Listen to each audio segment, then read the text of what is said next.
Hello everyone and welcome to the Renaissance Academy. Assam History Series-ৰ আজি আমি video number 7ত আহি উপনীত হৈছোঁ আৰু আজি আমি ডিসকাস কৰিম about the rise of the Ahoms, their origins, migration and early expansion. So, আমি তেওঁলোক ক'ৰ পৰা আহিছিলে, তেওঁলোকে কোন পথেৰে মাইগ্ৰেট কৰি আহিলে আৰু তেওঁলোকে কেনেদৰে সিঁচৰিত হৈ থকা বিভিন্ন ৰাজনৈতিক শক্তিসমূহক একত্ৰিত কৰিলে, তেওঁলোকক দমন কৰিলে বা তেওঁলোকৰ লগত মিলিত হ'ল এই সকলোবোৰ ঘটনাৰ বিষয়ে আমি ডিসকাস কৰিম আৰু তেওঁলোক কেনেদৰে অসমীয়া জাতিৰ গঠন প্ৰক্ৰিয়াত এটা শক্তিশালী জাতি হিচাপে নিজকে গঢ় দি গোটেই জাতিটোৰ গঠন প্ৰক্ৰিয়াত এটা নেতৃত্বৰ ভূমিকা পালন কৰিলে সেই বিষয়ে আমি ইয়াতে আজিৰ পৰা আলোচনা কৰিম গতিকে আহোমসকলৰ গোটেই হিষ্ট্ৰীটো আমি এটা ভিডিঅ'তে শেষ কৰিব নোৱাৰোঁ গতিকে আমি প্ৰথমতে ইয়াতে চালুং চুকাফাৰ পৰা চুহুংমুঙলৈকে আমি ডিসকাস কৰিম বাকিখিনি আমি পিছলৈ কোনবা এটা ভিডিঅ'ত ডিসকাস কৰিম ঠিক আছে সো লেটস গেট স্টাৰ্টেড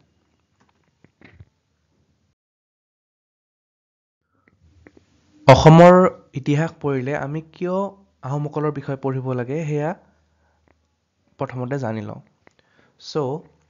আহোমসকল আছিল অসমৰ পলিটিকেল সিনত মানে মধ্যযুগৰ যি অসমৰ ইতিহাস আছে তাত তেওঁলোকৰ আবিৰ্ভাৱ হৈছিল আৰু তেওঁলোকেই পিছলৈ গৈ পেলাই অন্যতম এটা শক্তিশালী জাতি হিচাপে অন্যতম এখন শক্তিশালী সাম্ৰাজ্য হিচাপে নিজকে গঢ় দি উঠিছিল আৰু সেই সময়ৰ পৰাই বিভিন্ন বাহিৰা শক্তিয়ে হওক মোগলসকলে হওক বা ওচৰ চুবুৰীয়া যিমান ৰাজ্য আছে চুতীয়া ৰাজ্য বা বাকি আন ৰাজ্যসমূহ চুবুৰীয়া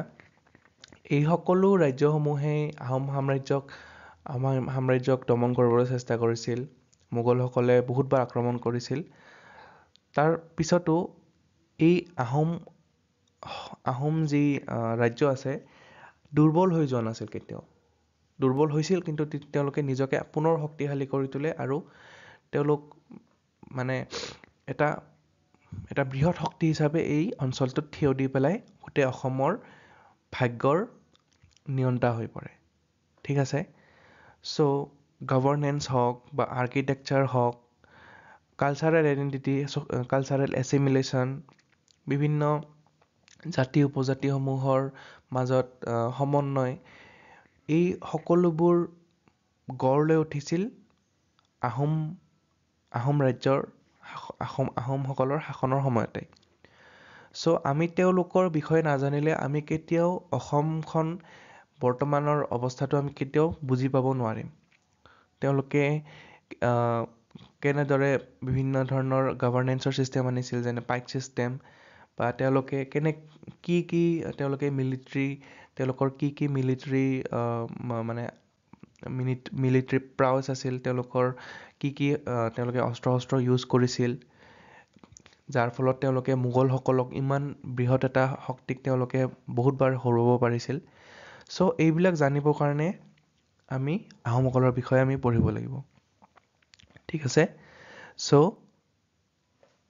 600 বছৰ যি তেওঁলোকে ৰাজত্ব কৰিলে এই গোটেই 600 বছৰত অসমৰ যি পূৰ্বৰ অৱস্থা আছিল আৰু অসমৰ 600 বছৰ পিছৰ অৱস্থা সম্পূৰ্ণভাৱে তেওঁলোকে বেলেগ কৰি পেলাইছিল অসমৰ গোটেই ৰাজনৈতিক সাংস্কৃতিক চিনেৰিঅটো সো আহোমসকলৰ বিষয়ে আমি জনাটো অত্যন্ত দৰকাৰী ঠিক আছে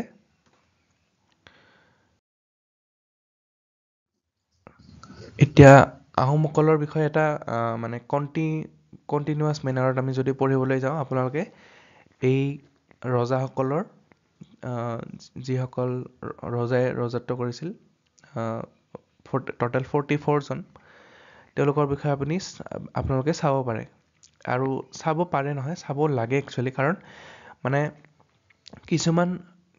কিছুমান ৰজা ইমান তেওঁলোকে সিগনিফিকেন্ট কাম কৰা নাছিল যদিও আমি টাইমলাইন কেইটা আমি যদি দুটা টাইমৰ মাজত ব্ৰিজ এখন বনাব লাগে তেতিয়াহ'লে আমি তেওঁলোকৰ টাইমলাইনসমূহ আমি জনাটো অত্যন্ত জৰুৰী ঠিক আছে গতিকে চুকাফা চুতেফা এনেকে গোটেই ইয়াতে দিয়া হৈছে ৰজাসকলৰ নাম আপোনালোকে ইয়াৰ পৰা টাইমলাইনসমূহ চাই ল'ব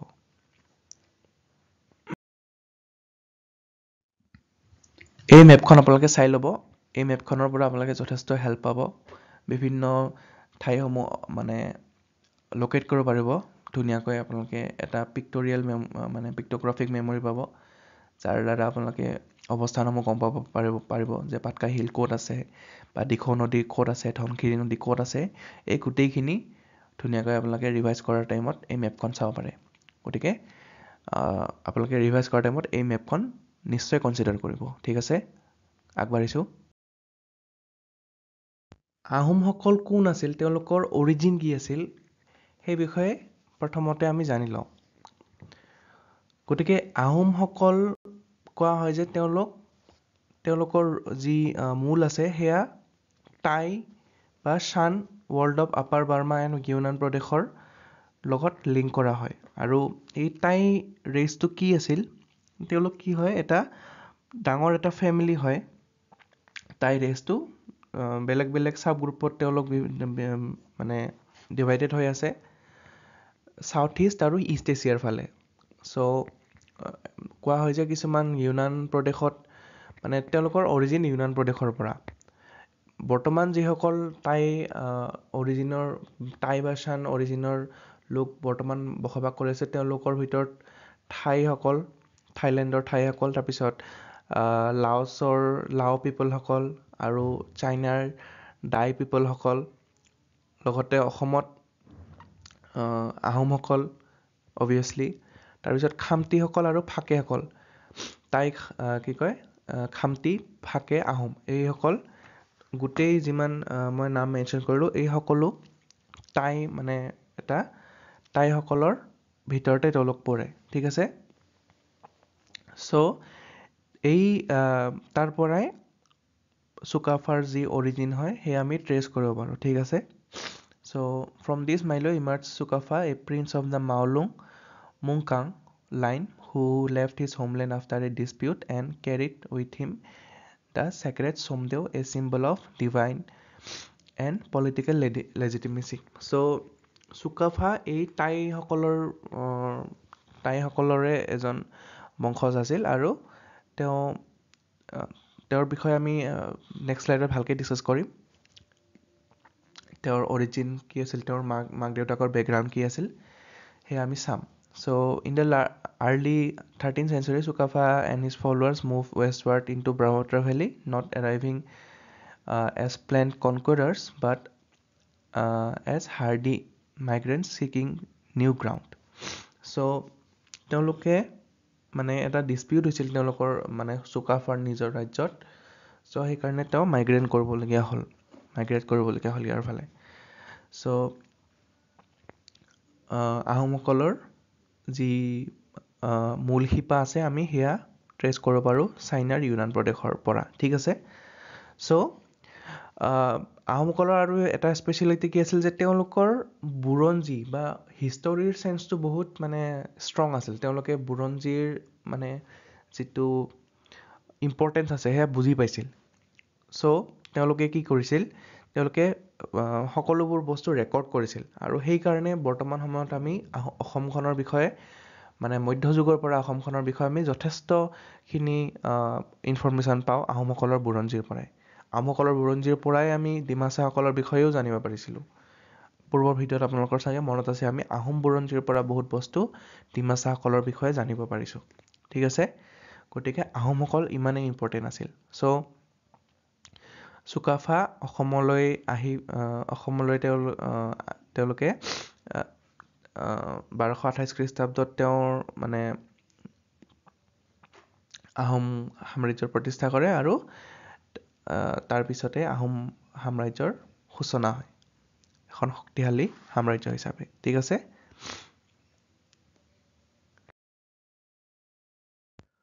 স্বৰ্গদেউ চুকাফা স্বৰ্গদেউ হোৱাৰ আগতে তেওঁৰ ফেমিলি বেকগ্ৰাউণ্ড তেওঁৰ বেকগ্ৰাউণ্ড কি আছিল সেয়া আমি জানি ল'ব লাগিব তেতিয়াহে এই ৰাজ্যখন কেনেদৰে গঠিত হ'ল তেওঁৰ লিডাৰশ্বিপ স্কিল কেনেদৰে ডেভেলপ হ'ল তেওঁ কেনেদৰে ইমান মানুহক সংগঠিত কৰিব পাৰিলে কেনেদৰে তেওঁ বেলেগ এখন ঠাইত আহি পেলাই তেওঁ নিজৰ শক্তি প্ৰদৰ্শন কৰিব পাৰিলে সেয়া আমি কি কয় বেছি ভালকৈ বুজিব পাৰিম ঠিক আছে চ' চুকাফা চাওলুং চুকাফাৰ জন্ম হয় চীনৰ ইউনান প্ৰদেশৰ মুংমাওত তেওঁৰ জন্ম হয় আৰু মুংমাও ৰাজ্যৰ ৰাজধানী আছিল কিংছেন। চ' তাতে তেওঁৰ জন্ম হয় 1191 খ্ৰীষ্টাব্দত আৰু তেওঁ মানে তেওঁৰ পিতৃসূত্ৰে তেওঁ মেকং নদীৰ পাৰৰ মুংৰাম ৰাজবংশৰ আৰু তেওঁৰ মাতৃ আছিল মুংমাও ৰাজ্যৰ তেওঁলোক পৰিয়ালৰে লোক আছিল তেওঁলোক। আৰু এই মুংমাও ৰাজ্যখনৰে অধিবাসীসকল আছিল বিখ্যাত টাই জনগোষ্ঠীৰ লোক। চ' চুকাফাৰ ফেমিলি বেকগ্ৰাউণ্ডটো হৈছে সেয়া। চ' চুকাফাৰ জীৱনৰ প্ৰথম ভাগ কেনেকুৱা আছিল? এতিয়া চুকাফাৰ যি মাকৰ ককায়েক আছিল মানে তেওঁৰ মামাক বা টাই ভাষাত নিচায়েক মানে চুকাফাৰ নিচায়েক তেওঁৰ নাম আছিল পামেওপুং। তেওঁৰ কোনো সন্তান নাছিল আৰু সন্তান নথকাৰ বাবেই তেওঁ চুকাফাই মানে মুংমাওৰ ৰাজসিংহাসনৰ উত্তৰাধিকাৰী হিচাপে বিবেচিত হৈছিল আৰু এই মানে ককাক আইতাকৰ মৰম চেনেহতেই চুকাফা ডাঙৰ দীঘল হৈছিল আৰু তেনেদৰেই 19 বছৰ কাল মুংমাও ৰাজ্যৰ ৰাজকুমাৰ হৈ থাকোঁতে মানে নিচাদেৱ মানে মোমায়েকৰ ঘৈণীয়েকৰ মানে এপায়েকৰ পুত্ৰ সন্তান এটি জন্ম হয় আৰু লগে লগে কি হয় তেওঁ ৰজা হোৱাৰ তেওঁৰ সকলো আশাত চেঁচা পানী পৰি যায়। চ' চুকাফাৰ এনায়েক মানে তেওঁৰ গ্ৰেণ্ডমাদাৰে কি কৰে, তেওঁৰ আইতাকে কি কৰে, তেওঁক উপদেশ দিয়ে যে তুমি ইয়াতে থাকিব নালাগে, তুমি ইয়াৰ পৰা গুচি যোৱা, তুমি বেলেগ এখন ৰাজ্য অধিগ্ৰহণ কৰি পেলাই তুমি তাত ৰাজত্ব কৰা। চ' এনায়েকৰ পৰামৰ্শ মতে তেওঁ মুংমাও এৰিবলৈ মানে স্থিৰ কৰিলে। তাৰপিছত পিতৃৰ যি ৰাজ্য আছিল পিতৃৰ ৰাজ্য তেওঁ শাসন কৰিবলৈ তেওঁৰ কোনো ইচ্ছা নাছিল। চ' তেওঁ মানে ওলাই আহিল, যিহেতু মোমায়েকৰ ল'ৰা হ'ল গতিকে তেওঁৰ যি ইচ্ছা আছিল ৰজা হোৱাৰ সেয়া পূৰ্ণ নহ'ল। চ' এনে এটা পৰিস্থিতিত এনায়েকৰ উপদেশ মানি পেলাই নিচাদেৱকৰ পুতেকক ৰজা হ'বলৈ দি চুকাফাই 1215 খ্ৰীষ্টাব্দত মুংমাও ত্যাগ কৰি দিয়ে আৰু অত্যন্ত দুৰ্গম দীঘলীয়া বাটেৰে বাট কৰি পাই তেওঁ যাত্ৰা আৰম্ভ কৰে। যাত্ৰাপথত নৈ, জান-জুৰি, পাহাৰ পৰ্বত, হিংস্ৰ জীৱ জন্তুৰে মানে গোটেই তেওঁৰ পথটো আৱৰি আছিল আৰু তেওঁ মানে চুকাফাই যেতিয়া এৰিছিল ৰাজ্য তেতিয়া তেওঁৰ লগত 9000 মানে ফলোৱাৰ্ছ আছিল আৰু 300 ঘোঁৰা আৰু 2টা হাতী লৈ পেলাই তেওঁ ওলাইছিল মুংমাওৰ পৰা। ঠিক আছে। চ' যিহেতু তেওঁ ইয়ালৈ অহা পাৰ্ট যথেষ্ট দুৰ্গম আছিল গতিকে তেওঁ ইয়াত ক'ৰবাত ৰয় ত'ত ক'ৰবাত ৰয় তেনেদৰে ছমাহ এবছৰ তেনেকৈ ৰৈ তেওঁ আহিছিল অসমলৈ। চ' এনেদৰে খাদ্যৰ কাৰণে তেওঁ বেলেগ বেলেগ জেগাত ৰ'বলগীয়া হয়। চ' এনেদৰে বিভিন্ন ঠাইত তেওঁ শালি খেতি কৰিছিল, শালি ধানৰ খেতি কৰিছিল, বাৰিষাত ক'ৰবাত ৰৈ দিয়ে। তেনেদৰে 13 বছৰ কাল তেওঁ ভ্ৰমণ কৰি দৈগাওৰং অৰ্থাৎ বৰ্তমানৰ পাটকাই পৰ্বতৰ কাষৰীয়া ঠাইবোৰত ঘূৰি পকি খামজাং নামৰ এখন ঠাইত উপনীত হয় আৰু তাত ৰাজ্য স্থাপন কৰে। আৰু এই খামজামেই হৈছে টাই আহোমসকলৰ প্ৰথম মুং বা প্ৰদেশ আৰু তাত এজন শাসনকৰ্তা তেওঁ নিয়োগ কৰি পেলাই প্ৰায় এবছৰ কাল থাকে আৰু এই যিটো খামজাং অঞ্চল আছিল এই খামজাং অঞ্চলটো আছিল কোনফালে এই বৰ্তমান খামজাং বৰ্তমান ম্যানমাৰৰ অন্তৰ্গত। ঠিক আছে। চ' তাৰ পৰা কিছু দূৰ আগুৱাই আহি তেওঁ এই কি কয় নংয়াং নামৰ এটা লেক পায়, নংয়াং নামৰ এটা হ্ৰদ পায় আৰু তাৰপাছত পাটকাই পৰ্বতৰ পাংচৌ গিৰিপথেদি আগুৱাই নগা কিছুমান গাঁও আছিল তাতে নগা এৰিয়া আহি গ'ল না। নগা এৰিয়া আহি যোৱাৰ পিছত কি হয় তেওঁ কিছুমান মাজে মাজে আহি থাকিল। বাটত কিছুমান নগা মানুহে চুকাফাৰ যিটো দল আছিল বাধা দিছিল বাধা প্ৰদানকাৰীবিলাকক যিবিলাক নগা আছিল তেওঁলোকক দমন কৰিবলৈ তেওঁলোকৰ গাঁওবোৰ তেওঁ নিজৰ অধীনলৈ আনি থাকিলে যিহেতু যুদ্ধবিদ্যাত যথেষ্ট পাৰ্গত আছিল আৰু তেওঁৰ লগত যথেষ্ট মানে ফলোৱাৰ্ছ আছিল তেওঁৰ দলটোৰ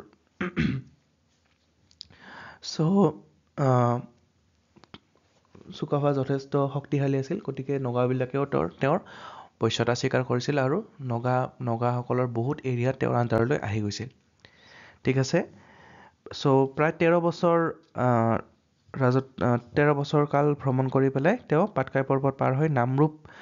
নদীয়েদি বুঢ়ীদিহিং হৈ পেলাই 1228 খ্ৰীষ্টাব্দৰ 16 আঘোণত লুইতৰ পাৰৰ সৌমাৰ অঞ্চলৰ টিপামত তেওঁ উপনীত হয় টিপামত তেওঁ 3 বছৰ থাকে আৰু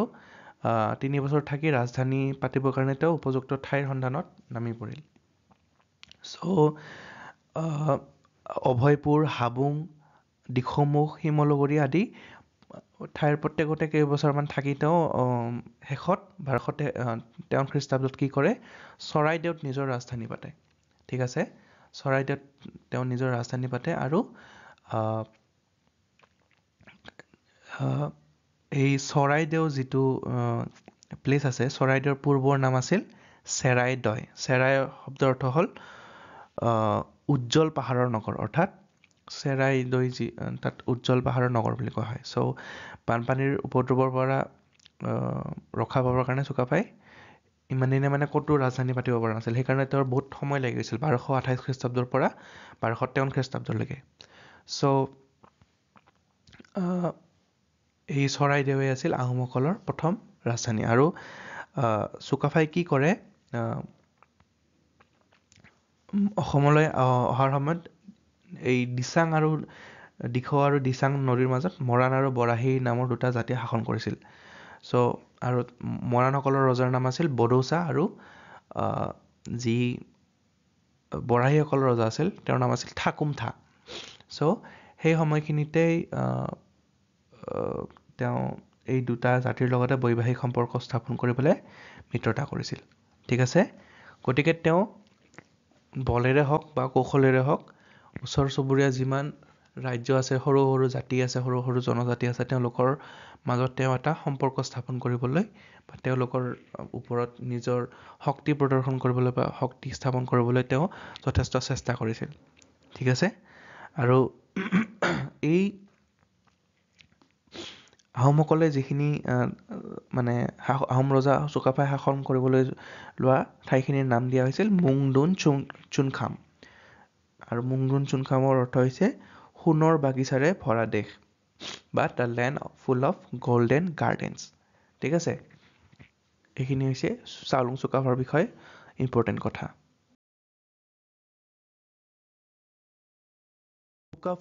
চুকাফা যেতিয়া ৰজা আছিল তেওঁ যিহেতু পূৰ্বতে কৈ আছোঁ বিভিন্ন ওচৰ চুবুৰীয়া জাতি জনগোষ্ঠীসমূহৰ লগত তেওঁ মানে সম্পৰ্ক স্থাপন কৰিছিল কিছুমানক নিজৰ আণ্ডাৰলৈ আনিছিল বিভিন্ন পদ দিছিল তেনেদৰে চুকাফাই মৰাণ বৰাহী এই বিভিন্ন জাতিসকলক যে দমন কৰিছিল তেওঁ তাৰপিছত ৰজাঘৰীয়া বিষয়বাবু দিছিল কোনো লোকক মানে যেনে মৰাণসকলক তেওঁ মৌ যোগনীয়া কামত খটুৱাইছিল খৰিকটীয়া হাতী চুঙি এই সকলো কামত মৰাণসকলক নিয়োগ কৰিছিল তাৰপিছত বৰাহীসকলক তেওঁ চাংমাই বৰ্তমানৰ চাংমাই মানে কি চাংমাই হৈছে আহোমসকলৰ ৰান্ধনী ক্লাছ মানে তেওঁ বৰাহীসকলক চাংমাই পদত নিয়োগ কৰিছিল কুকুৰা চোৱা হাঁহ চোৱা এনেকুৱা কামত তেওঁ চাংমাইসকলক নিয়োগ কৰিছিল তেওঁলোক আছিল মানে চেফ ক্লাছ টাইপৰ আহোমসকলৰ ঠিক আছে চুকাফাৰ বিষয়ে পঢ়িবলৈ গ'লে তেনেকুৱা বহুত কথা আছে আৰু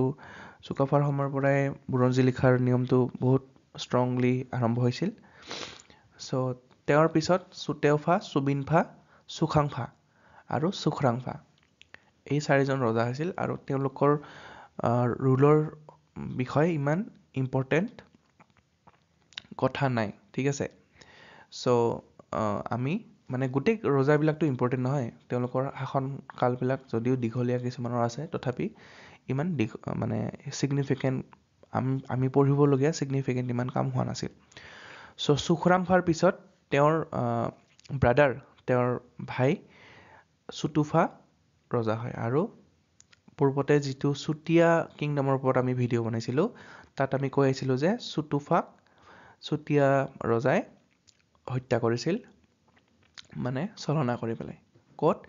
তেওঁ নিজৰ ৰাজ্যত নিমন্ত্ৰণ কৰি লৈছিল আৰু চাফৰাই নদীৰ পাৰত এটা নাও খেলত তেওঁক হত্যা কৰা হয় বা তেওঁৰ মৃত্যু হয় আৰু যিহেতু মানে since no prince was considered suitable the Borgohain and Burhagohain ruled the kingdom for 4 years without a king মানে এটা interregnum period আহে কেতিয়াৰ পৰা 1376 পৰা 1380 লৈকে এটা interregnum period আহে তাত বৰগোহাঁই আৰু বুঢ়াগোহাঁই ডাঙৰীয়াসকলে চলায় তাৰপিছত 1380 তেওখামথি ৰজা হয় চুতুফাৰে ব্ৰাদাৰ আছিল তেওখামথি যেতিয়া তেওঁ মানে ৰজা হোৱাৰ সময়তে তেওঁ ৰজা হোৱাৰ পিছতে তেওঁ যিহেতু তেওঁৰ ভাতৃ পূৰ্বৰ ৰজা চুতুফাক ছলনা কৰি পেলাই হত্যা কৰিছিল গতিকে তেওঁ তাৰ পুতক তুলিবলৈ চুতীয়া ৰাজ্যত আক্ৰমণ কৰে ঠিক আছে আৰু এই যে তেওখামথি চুতীয়া ৰাজ্য আক্ৰমণ কৰিবলৈ যায়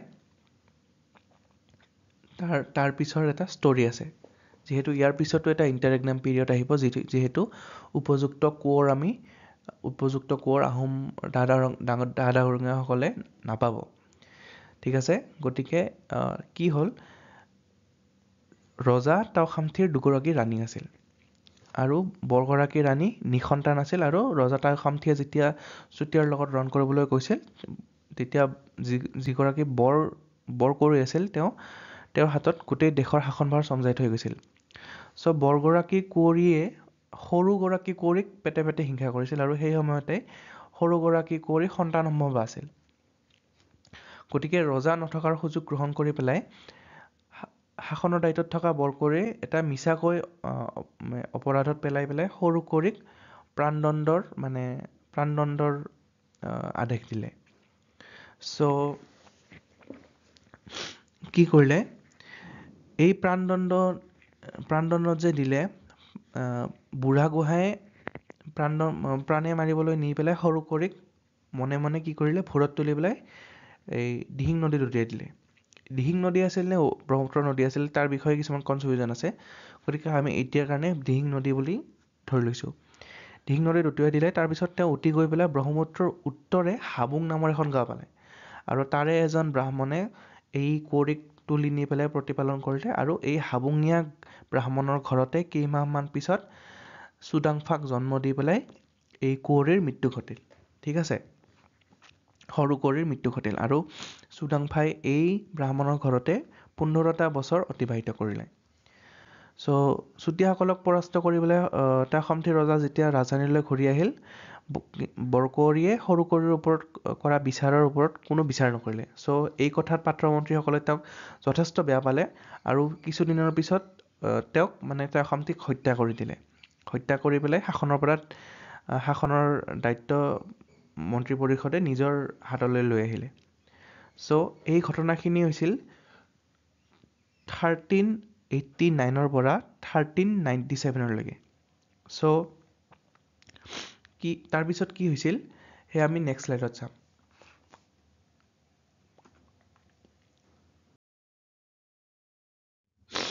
চ'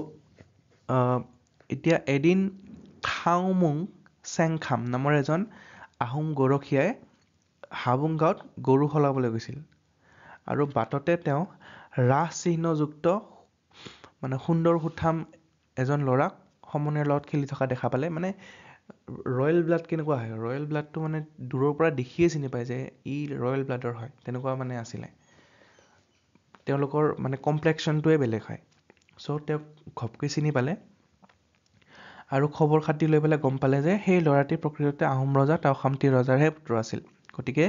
গৰখীয়াজন উভতি আহি আহোম ডাঙৰীয়াসকলক কথাটো ক'লে আৰু তেওঁলোকেও খবৰ কৰিবলৈ সেই ল'ৰাজন যে সঁচাকৈয়ে তেওখামথি ৰজাৰ পুতেক সেয়া জানিব পাৰিলে গতিকে সেই সময়ত আহোম ৰাজসিংহাসনত ৰজা নাছিল মানে 1389 পৰা 97লৈকে মানে এটা ইণ্টাৰৰিগনাম পিৰিয়ড চলিছিল, তেতিয়া দাদা ডাঙৰীয়াসকল বৰগোহাঁই আৰু বুঢ়াগোহাঁয়ে চলাই আছিল। চ' পাত্ৰ মন্ত্ৰীসকলে কি কৰিলে, ঠিক কৰিলে যে তেওঁক লৈ আহিব লাগে ল'ৰাজনক। চ' ল'ৰাজনে কিন্তু কি কৰিলে, অকলে আহিবলৈ অমান্তি হ'ল আৰু তেওঁক লালন পালন কৰোঁতা ব্ৰাহ্মণ পৰিয়ালটোকো মানে ৰাজধানীলৈ লৈ অনা হ'ল। চ' ল'ৰাজনে ডা ডাঙৰীয়াসকলে এনে আহোম ৰাজ্যৰ ৰজা পাতিলে আৰু আহোম মতে তেওঁৰ নাম ল'লে চুডাংফা। ঠিক আছে, চুডাংফা ৰজা হয় 1397 আৰু তেওঁক কোৱা হয় বামুণী কোঁৱৰ বুলি বা ব্ৰাহ্মণ প্ৰিন্স বুলি। ঠিক আছে, তেওঁ বামুণৰ ঘৰত প্ৰতিপালিত হৈছিল, সেইকাৰণে তেওঁৰ নাম দিয়া হয় বামুণী কোঁৱৰ। চ' তেওঁৰ সময়ৰ পৰাই মানে ব্ৰাহ্মণ ইনফ্লুৱেঞ্চটো আহোম সাম্ৰাজ্যত সোমাই পৰিল। ঠিক আছে, আৰু তেওঁৱেই শিঙৰি ঘৰত উঠা ৰাজ অভিষেকৰ যি পৰ্ব আছে, শিঙৰি ঘৰত উঠা, সেয়া তেওঁ ষ্টাৰ্ট কৰিছিল। মানে শিঙৰি ঘৰত উঠা উৎসৱটো কি হয়, এটা ৰাজ অভিষেক উৎসৱ হয়। আৰু শিঙৰি শব্দটো টাই ভাষাৰ চেংৰি শব্দটোৰ পৰা আহিছে। চেং মানে হৈছে দেৱতা আৰু ৰি মানে হৈছে ঘৰ, অৰ্থাৎ চেংৰি মানে দেৱতাৰ ঘৰ বা মন্দিৰ। আহোম শাস্ত্ৰ মতে শিঙৰি আৰু উৰিয়াম গছ অতি পবিত্ৰ। চ' শিঙৰি গছৰ কাঠ আৰু পাতেৰে সজা ঘৰটোকে শিঙৰি ঘৰ বুলি কোৱা হয় আৰু ইয়াক মানে চাংঘৰ হিচাপে সজা হয়। চ' ৰাজ অভিষেকৰ দিনা ৰজাই নিজৰ মুখ্য ৰাণী বা বৰকুৱৰীৰ সৈতে ৰাজকীয় সাজপাৰ অলংকাৰ পৰিধান কৰি শিঙৰি ঘৰত পাতি থোৱা সোণৰ সিংহাসনত বহে আৰু তাৰ আগতে ক্ৰমে পাতঘৰ আৰু হুলুং ঘৰত প্ৰৱেশ কৰে। এই দুই ঘৰো শিঙৰি কাঠেৰেই সজা হয়। পাতঘৰত ৰজা ৰাণীক ৰাজপুৰোহিত দেওধাই বাইলুঙে মন্ত্ৰ উচ্চাৰণ কৰি পবিত্ৰ পানীৰে স্নান কৰায় আৰু তাৰপিছত ৰজা ৰাণী হুলুং ঘৰত প্ৰৱেশ কৰি শিঙৰি ঘৰত প্ৰৱেশ কৰে। আৰু এইটোৱে হৈছে শিঙৰি ঘৰত উঠা ৰিচুৱেল, যিটো চুডাংফাই ষ্টাৰ্ট কৰিছিল। ঠিক আছে, চ' চুডাংফা এজন অন্যতম ৰজা আছিল আহোমসকলৰ। ঠিক আছে,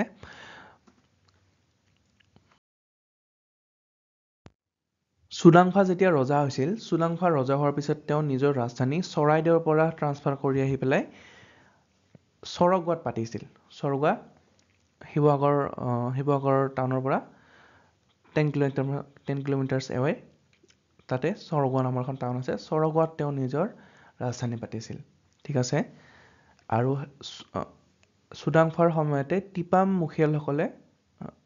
মানে বিদ্ৰোহ কৰিছিল আৰু সেই বিদ্ৰোহ তেওঁ যথেষ্ট বুদ্ধিমত্তাৰে দমন কৰিবলৈ সক্ষম হৈছিল। আৰু এটা উল্লেখনীয় কথা এয়া যে চুডাংফাৰ ৰাজত্ব কালতেই নৰাসকলৰ ৰাজ্যত নৰাসকলৰ যি ৰাজ্য আছে মুংকাং, নৰাসকলৰ লগত তেওঁৰ যুদ্ধ হৈছিল আহোম ৰাজ্যৰ। আৰু 1401 খ্ৰীষ্টাব্দত তেওঁলোকৰ যেতিয়া যুদ্ধ শেষ হৈছিল, সেই সময়ৰ পৰাই এখন যি পাটকাই পৰ্বত আছে, সেই পাটকাই পৰ্বত তেওঁলোকৰ বাউণ্ডৰী হিচাপে ঠিক হৈছিল। আৰু এই যি পাটকাই পৰ্বত আছে, এই পাটকাই পৰ্বতৰ আগৰ পৰা নাম পাটকাই নাছিল, আগৰ নাম আছিল দয় কাওৰং। আৰু আহোম আৰু নৰাসকলৰ মাজত যেতিয়া যুদ্ধ শেষ হৈছিল, চ' আহোম আৰু নৰাসকলৰ দুয়োখন ৰাজ্যৰে বৰগোহাঁই কুকুৰা কাটি শপত খোৱাৰ কাৰণেই তেতিয়াৰ পৰাই মানে এই পৰ্বতৰ নাম পাটকাই চেংকান হৈছিল আৰু পিছলৈ গৈ গৈ মানুহৰ মুখত পৰি পৰি পাটকাই হৈ গ'ল। চ' পাট মানে হৈছে কটা, কাই মানে হৈছে কুকুৰা, চেং মানে হৈছে শপত আৰু কাণ মানে হৈছে লোৱা, অৰ্থাৎ কুকুৰা কাটি শপত লোৱা। আগতে যি দয় কাওৰং নাম আছিল পাটকাই পৰ্বতৰ, তাৰ অৰ্থ হৈছে যে দয় মানে হৈছে পৰ্বত, কাও মানে হৈছে নটা আৰু ৰং মানে হৈছে গোট খোৱা, অৰ্থাৎ নটা পৰ্বত লগ লগা কাৰণে এইখন পৰ্বতক কি কোৱা হৈছিল, দয় কাওৰং বুলি কোৱা হৈছিল। চ' এইটো কথা আপোনালোকে মনত ৰাখিব। আৰু তেওঁ কমতা কিংডমৰ লগতো তেওঁ মেৰিজ এলায়েন্স হৈছিল। তেওঁৰ কমতা ৰাজ্যৰ ৰজাৰ জীয়েক ভাজনীক তেওঁ বিয়া কৰাইছিল আৰু ভাজনীক স্বৰ্গদেৱে বৰকুঁৱৰী পাতিছিল, অৰ্থাৎ মেইন ৰাণী পাতিছিল আৰু ভাজনী কোনজন কমতা ৰজাৰ জীয়েক হয় সেয়া আমি ভালকৈ জানিবলৈ নাপাওঁ আৰু তেওঁৰ যেতিয়া ৰাজত্বকাল শেষৰ ফালে আহিছিল তেওঁ টিপাম খামজাং আইটন এই সকলোবোৰ ট্ৰাইবক তেওঁ ছাবজুগেট কৰিবলৈ সক্ষম হৈছিল ঠিক আছে চ' চুডাংফাৰ যি ৰাজত্বকাল আছিল সেয়া শেষ হয় 1407ত অৰ্থাৎ 1397ৰ পৰা 1407লৈকে তেওঁ ৰাজত্ব কৰে আৰু নিজৰ এই 10 বছৰীয়া শাসনকালত তেওঁ যথেষ্টখিনি এচিভ কৰিবলৈ সক্ষম হয় বুলি আমি ক'ব পাৰোঁ চ' চুডাংফাৰ পিছত কিছুমান ৰজাই ৰাজত্ব কৰে যেনে চুজাংফা চুফাকফা চুচেনফা চুহেনফা চুপিমফা এইসকলৰ বিষয়ে পঢ়াটো ইমান ইম্পৰ্টেণ্ট নহয় কাৰণ তেওঁলোকৰ ৰাজত্বকালত ইমান ছিগনিফিকেণ্ট ইভেণ্টছ হোৱা নাই আমি এক্সাম পাৰ্চপেক্টিভৰ পৰা আমি এই ৰজাসকলৰ ৰাজত্বকালখিনি স্কিপ কৰিব পাৰোঁ ঠিক আছে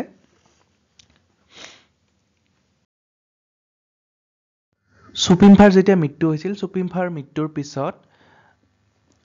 1497 খ্ৰীষ্টাব্দত চুহুংমুঙে স্বৰগোৱা নগৰৰ শিঙৰি ঘৰত উঠি পেলাই ৰাজসিংহাসনত উঠি পেলাই তেওঁ ৰজা হৈছিল আৰু ৰজা হৈ তেওঁ হিন্দু মতে নাম লৈছিল স্বৰ্গনাৰায়ণ চ' ইয়াৰ পৰা আমি বুজিব পাৰোঁ যে চুহুংমুং ৰজাৰ দিনৰ পৰাই হিন্দু প্ৰভাৱ আহোম সাম্ৰাজ্যত বাঢ়িবলৈ ধৰিছিল চ' চুহুংমুং এজন প্ৰসিদ্ধ ৰজা আছিল কিছুমানে কয় যে তেওঁ আহোমসকলৰ বেষ্ট ৰুলাৰ বুলিও তেওঁক কোৱা হয় মানে ৰুদ্ৰসিংহৰ পিছতেই কিছুমানে কয় যে তেওঁ ইভেন ৰুদ্ৰসিংহতকৈও বেটাৰ আছিল ঠিক আছে চ' চুহুংমুং উইদাউট এ ডাউট তেওঁ এজন প্ৰসিদ্ধ ৰজা আছিল আৰু চুহুংমুঙৰ অৰ্থ হ'ল চু মানে হৈছে বাঘ হুং মানে হৈছে বিখ্যাত আৰু মুং মানে হৈছে দেশ অৰ্থাৎ বিখ্যাত দেশৰ বাঘ চ' ৰজা হৈ তেওঁ স্বৰগোৱাৰ পৰা আহোম ৰাজ্যৰ ৰাজধানী দিহিং নদীৰ পাৰৰ বকতালৈ তুলি নিছিল চ' দিহিং নদীৰ পাৰলৈ ৰাজধানী তুলি নিছিল কাৰণে তেওঁক দিহিঙীয়া ৰজা বুলি কোৱা হৈছিল এইখিনিতে আপোনালোকে এটা কথা মন কৰিব যে স্বৰগোৱা আৰু বকতা এই দুখন ঠাই কিন্তু দিহিং নদীৰ ওচৰতে আছে কিন্তু চুডাংফাক আমি দিহিঙীয়া ৰজা বুলি নকওঁ আমি কাক কওঁ দিহিঙীয়া ৰজা বুলি আমি চুহুংমুঙক কওঁ এইটো কথা এক্সাম পাৰ্চপেক্টিভৰ পৰা আপোনালোকে মনত ৰাখিব চ' কিছুমানে কয় যে তেওঁ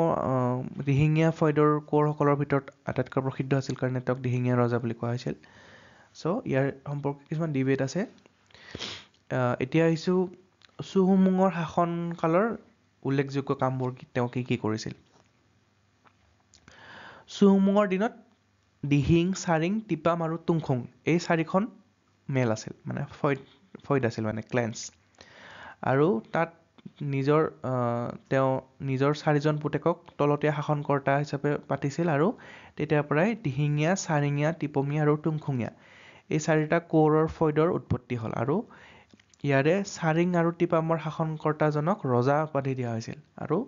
চাৰিং ৰজাজনে হৈছিল মানে চাৰিং ক্লেনৰ যিজন ৰজা আছিল তেওঁক আহোম ৰাজসিংহাসনৰ ভাবি উত্তৰাধিকাৰী হৈ পৰিছিল মানে ঠিক আছে চুহুংমুঙৰ দিনতেই নগাসকলে যথেষ্ট বিদ্ৰোহ কৰিছিল এই চুডাংফাৰ দিনত যি তেওঁ আইটন নাগাসকলক দমন কৰিছিল চ' তেনেকৈ চুহুংমুঙৰ যি ৰাজত্বকাল আছিল সেয়া যথেষ্ট মানে বিভিন্ন ঘটনাৰে পৰিপূৰ্ণ আছিল চ' চুহুংমুঙৰ যি শাসনকাল আছিল সেই শাসনকালত মানে ৰাজকোঁৱৰসকলক ভৰণ পোষণৰ কাৰণে বেলেগ বেলেগ ঠাইত মানে খাত পাম দিয়া হৈছিল চ' চাৰিঙীয়া টিপমীয়া দিহিঙীয়া নামৰূপীয়া টুংখুঙীয়া চামগুৰিয়া টিপমীয়া এনেকৈ মানে বেলেগ বেলেগ আছিল আৰু এইবিলাক মানে তেওঁ এডমিনিষ্ট্ৰেটিভ কনভিনিয়েঞ্চৰ কাৰণে বিভিন্ন মানে খেল পাতিছিল ঠিক আছে খেল মানে হৈছে বিভিন্ন ক্লেন্স মানে বিভিন্ন মানে এটা স্পেচিফিক এৰিয়াত মানে এটা স্পেচিফিক সৰু সৰু মানে এডমিনিষ্ট্ৰেটিভ এৰিয়া আৰু ঠিক আছে চ' তেওঁ কি কৰিছিল হাবুং এনেক্স কৰিছিল 1252 1512ত ব্ৰাহ্মণ ইনফ্লুৱেঞ্চ ৰিজনখিনি তেওঁ নিজৰ আণ্ডাৰলৈ আনিছিল। তাৰপিছত 1513 চনত তেওঁ চুতীয়াসকলৰ লগত তেওঁৰ কি হয় ভিক্টৰী হয় দিখৌমুখত, আৰু পিছলৈ চুতীয়াসকলৰ লগত তেওঁলোকৰ যি কনফ্লিক্ট আছে সেয়া ইণ্টেনচিফাই হয়, এস্কেলেট হয়। সেয়া আমি চুতীয়া কিংডমত চুতীয়াসকলৰ পাৰ্চপেক্টিভ দি আমি চাইছিলোঁ। এতিয়া আমি ইয়াত চুহুংমুঙৰ মানে আহোম ৰাজ্যৰ পাৰ্চপেক্টিভ দি চাম। তাৰ আগতে মানে চুহুংমুঙৰ যি ৰাজত্বকাল আছিল তেওঁ সেই ৰাজত্বকালত যি মানে নাগাসকল আছে, বিভিন্ন তেওঁৰ তলতীয়া ট্ৰাইবসমূহ আছে, সেই তলতীয়া ট্ৰাইবসমূহৰ পৰা তেওঁ টেক্স কালেক্ট কৰিছিল, এনুৱেল ট্ৰিবিউট কালেক্ট কৰিছিল। ঠিক আছে, এই কথাসমূহ আপোনালোকে মন কৰিব। চ' চুতীয়া আৰু কছাৰীৰ লগত যি কনফ্লিক্ট হৈছিল তালৈ আহোঁ।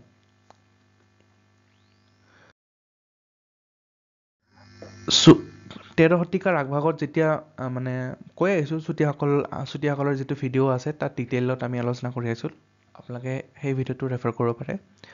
চুতীয়াসকলে ক'ত ৰাজত্ব কৰিছিল? সোৱণশিৰি দিচাং নদীৰ পূৰ্বখণ্ড তেওঁলোকে শাসন কৰিছিল। আৰু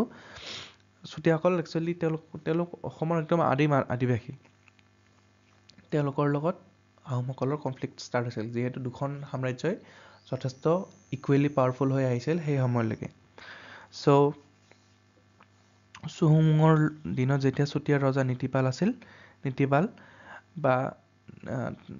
নীতিপাল বা চন্দ্ৰনাৰায়ণ তেওঁৰ আন এটা নাম আছিল। নীতিপাল বা চন্দ্ৰনাৰায়ণ যেতিয়া ৰজা আছিল, তেওঁৰ দিনতেই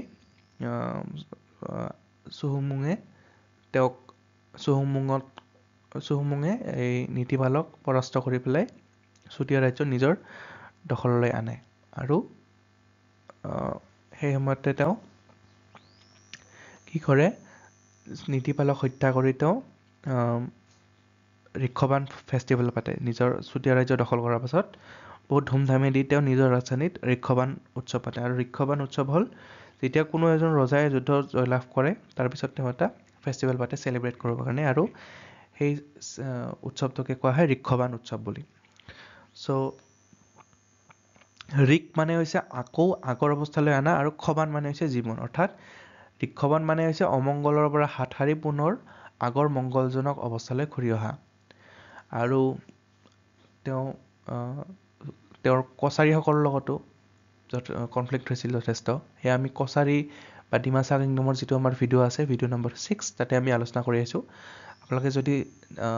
ডিটেইলত জানিব খুজিছে ডিমাচা কিংডম বা কছাৰী কিংডমৰ বিষয়ে, আপোনালোকে ভিডিঅ' নম্বৰ 6টো ৰেফাৰ কৰিব পাৰে। ঠিক আছে, চ' চুতীয়াসকলৰ দৰে কছাৰীসকলকো তেওঁ পৰাস্ত কৰি পেলাই কছাৰীসকলৰ পৰা লাভ কৰা ধনশিৰি যিটো উপত্যকা আছে, সেই নামনি অংশটো কি কয় চোৱা চিতা কৰিবৰ কাৰণে মৰঙীখোৱা গোহাঁই নামৰ পথটোৰ সৃষ্টি কৰা। আৰু আহোমৰ লগত কছাৰীয়ে ৰণ কৰাৰ সময়ত আহোমৰ তুলনাত কছাৰীৰ সৈন্যবল মানে কম আছিল, আৰু সেই কম থকাৰ কাৰণে কছাৰী ৰজা খুনখুৰাই যুদ্ধ নকৰি ডিমাপুৰলৈ পলাই গৈছিল। চ' সেই সময়তে ডেটচুং নামৰ এজন কছাৰী ৰাজকোঁৱৰক কি কৰিছিল? চুহুংমুঙে কছাৰী ৰাজ্যৰ সিংহাসনত বহাইছিল আৰু তেওঁক কৰতলীয়া ৰজা পাতিছিল। চ' তেতিয়াৰ পৰাই কছাৰী ৰজা আহোমৰ থাপিত সাঞ্চিত হ'ল। থাপিত সাঞ্চিত মানে হৈছে তলতীয়া শাসন কৰা। এইবিলাক সকলোখিনি আমি ডিছকাছ কৰি আহিছোঁ আগৰ যিটো আমাৰ ডিমাচা কিংডমৰ ওপৰত ভিডিঅ' আছিল, তাতে আমি ডিছকাছ কৰি আহিছোঁ। ঠিক আছে, চ' চুহুংমুঙৰ বিষয়ে আন এটা যি উল্লেখযোগ্য পইণ্ট আছে, সেয়া হৈছে তেওঁ নতুনকৈ বৰপাত্ৰ গোহাঁই নামৰ এটা পদৰ সৃষ্টি কৰিছিল। ঠিক আছে, ইয়াৰ আৰুতো এটা কাহিনী আছে। কাহিনীটো হ'ল এনেকুৱা: যেতিয়া চুহুংমুঙৰ দেউতাক ৰজা হৈ আছিল, চুহুংমুঙৰ দেউতাক আছিল চুপিম্ফা ৰজা আছিল চুহুংমুঙৰ দেউতাক। চ' তেওঁৰ ৰাজত্ব কালত কাৰচেং নামৰ এজন নগা মুখিয়াল আহোম ৰাজ্যলৈ কৰ দিবলৈ আহিছিল। আপোনালোকে জানে যে তেতিয়াৰ সময়ত মানে চুডাংফাই যিহেতু ৰজা চুডাংফা বা বামুণী কৰে যিহেতু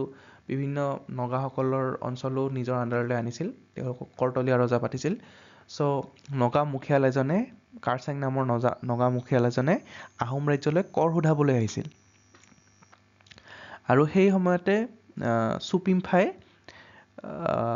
এগৰাকী চমুৱা কুঁৱৰীক কাৰচেঙৰ হাতত দি দিছিল মানে কাৰচেং যি নগা মুখিয়াল আছে তেওঁৰ হাতত তেওঁৰ এগৰাকী চমুৱা কুঁৱৰীক তেওঁ কাৰচেঙৰ হাতত দি দিছিল আৰু কাৰচেঙে কুঁৱৰীগৰাকীক নগা ৰাজ্যলৈ লৈ গৈছিল আৰু সেই সময়তে এই যিগৰাকী চমুৱা কুঁৱৰী আছিল তেওঁ সন্তান সম্ভৱা হৈ আছিল আৰু এই নগা মুখিয়াল খুনবাৰ মানে নগা খুনবা মানে হৈছে মুখিয়াল চ'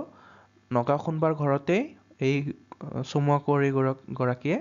এটি পুত্ৰ সন্তান জন্ম দিয়ে আৰু এই ল'ৰাজনৰ নাম হৈছে কনচেং আৰু এই কনচেঙকেই তেওঁ প্ৰথম বৰপাত্ৰ গোহাঁই হিচাপে তেওঁ প্ৰতিষ্ঠা কৰে কনচেঙক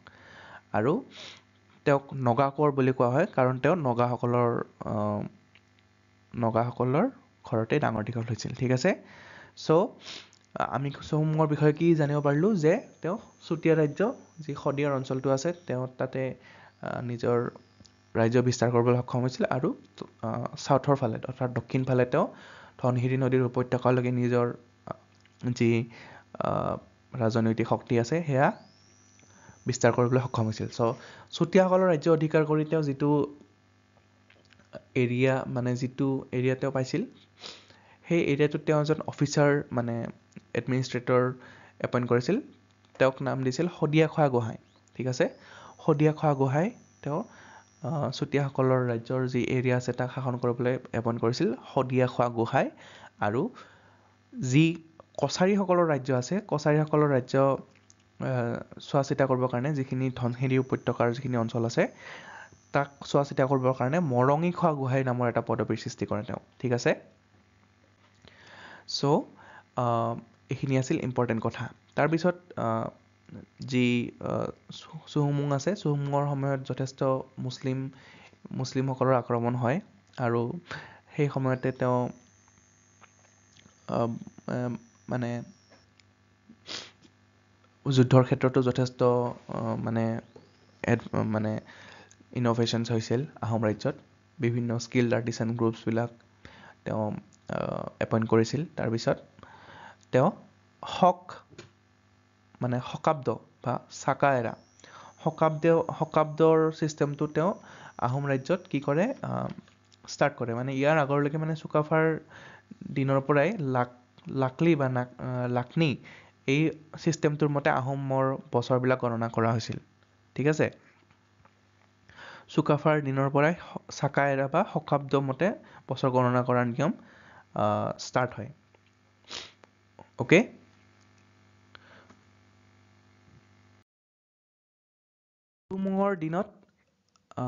চৌহুমুঙৰ দিনতে প্ৰথমবাৰৰ বাবে আহোম সাম্ৰাজ্যত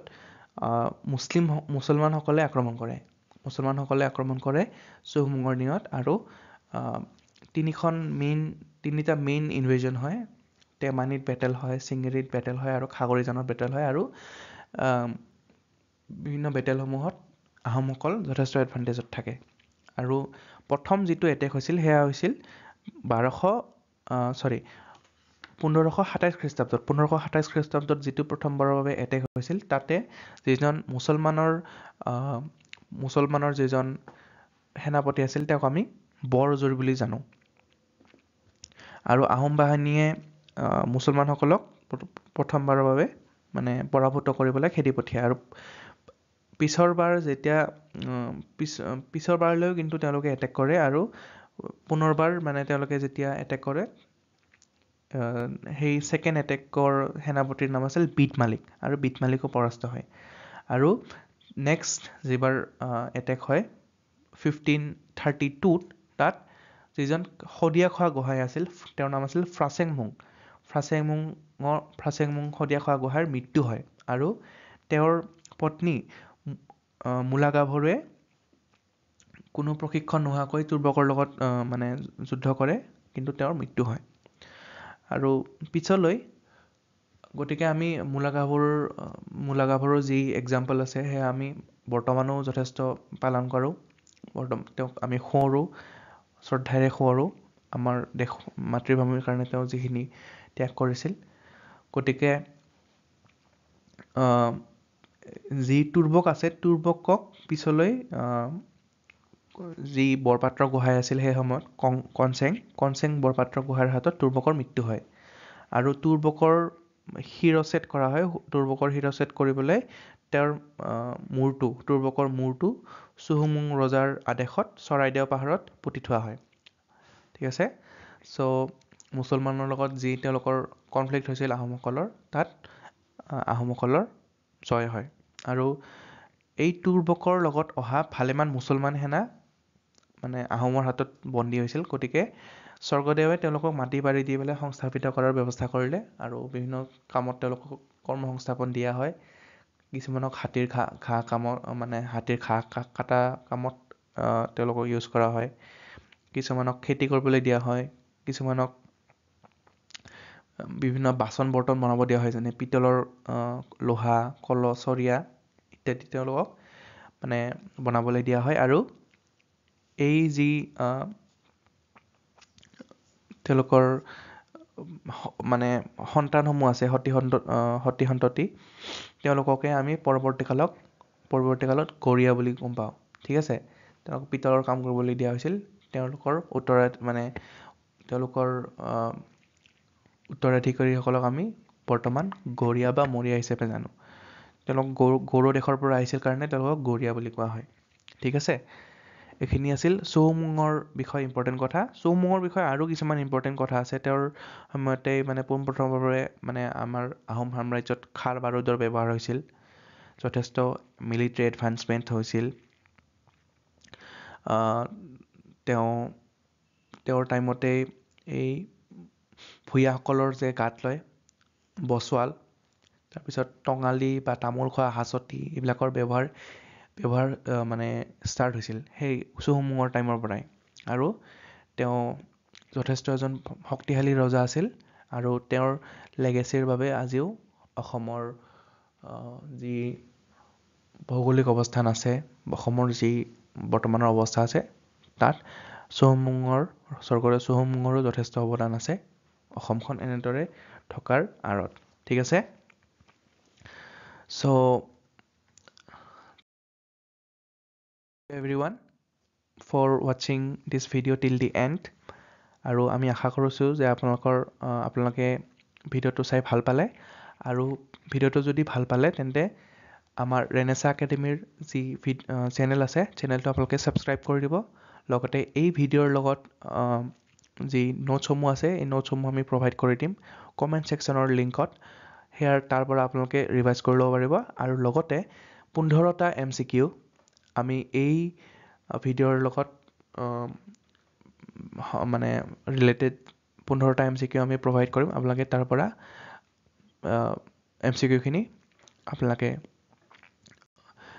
এটেম্প কৰিব পাৰিব আৰু নোটছসমূহ আপোনালোকে ৰিভাইজ কৰি ধুনীয়াকৈ প্ৰিপেৰেশ্যন ষ্টাৰ্ট কৰিব পাৰিব। So' all the best everyone and have a great day.